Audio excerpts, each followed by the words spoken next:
Good morning, class, and welcome to this lesson on magnetism for magnetic force on a current. Today we will be able to derive the formula for force on a current and magnetic field. So we're just going to derive a formula and discuss some of the implications of it, okay? So think about this. This video I would call this would be the practical video for what we learned about magnetic fields and magnetic forces. Meaning, so far we've talked about magnetic fields. For example, this one's going into the page. And we talked about electrons traveling into these fields, okay? So taking a single electron or a single proton or something like that and putting it into a magnetic field. Well, from a practical standpoint, I don't really know how to get a single charge like this, okay? I'm not a crazy physicist. I don't go to CERN. I don't know how to do that, okay? I'm sure it's possible, but for a practical matter, I don't know how to isolate a charge, okay? But a current, in a wire is just a flow of charges. It's just a flow of charges. So I think that's something I can work with. That's something that we can actually start working with as a class and as junior scientists. So we have our equation for force. F equals Q V B sine theta. Okay, this comes from our magnetic field equation where B equals F over Q V sine theta. Okay, so now I'm just isolating F, okay? So this is the force. This is the force, excuse me, that we've been looking at. This is the equation for force. So I'm going to do a little trick, a little math trick, and I wouldn't expect you to know this on your own, but something you should work with now.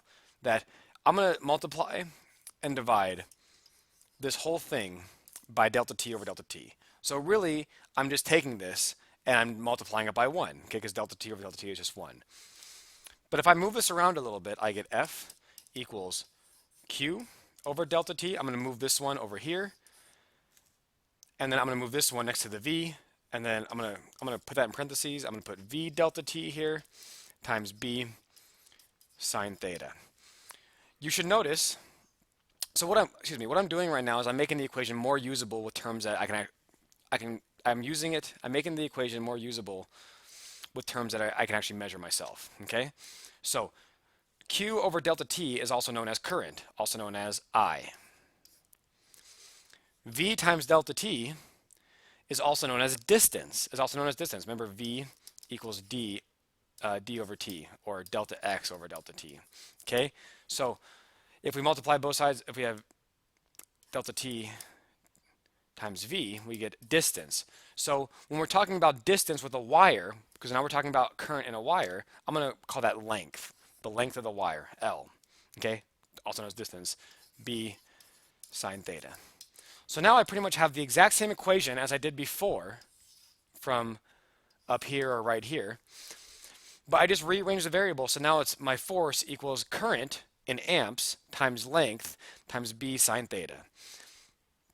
So now, if I have a wire with a current flowing through it, I can now figure out the force on that wire. And the right-hand rule, as we can see from this picture, is exactly the same.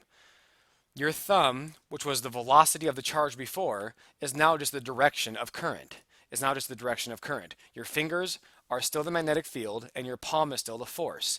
And I just want to go back and reemphasize that this is conventional current, or the hypothetical flow of positive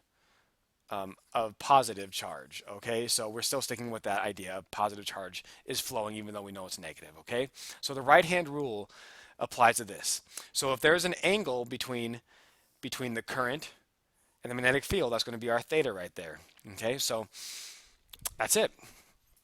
So what we find is that if we put a current carrying wire in a magnetic field, notice from this picture, current's going from positive to negative. So if we put a current carrying wire in a magnetic field, it will rotate. The wire will actually move in a certain direction. It'll actually rotate in certain ways. And so if we look at this example, the current's flowing this way, and this would be like out of the page. So right now, this person's thumb will be coming towards you. And so even if you should, as you're sitting at your computer or your phone, you should take your thumb and point it towards you. Okay?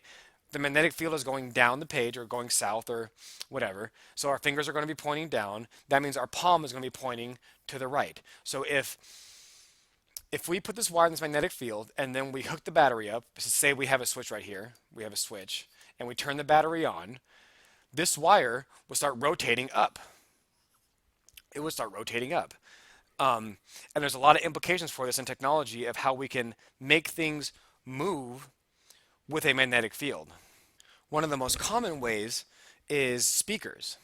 So we have a speaker, and there are two wires connected to the receiver, the thing that's producing the music, and this speaker is inside a magnet, is inside a north and south pole of a magnet. And so what this receiver does, excuse me, what this receiver does is it simply sends a current through this wire. When this current goes through this wire in back and forth many different times, the magnet is going to exert a force on the whole cone, causing this cone to vibrate back and forth. So this cone, if you ever put your hand on a speaker, you feel it vibrating back and forth. It's making a noise. It's making a pitch, which is related to frequency.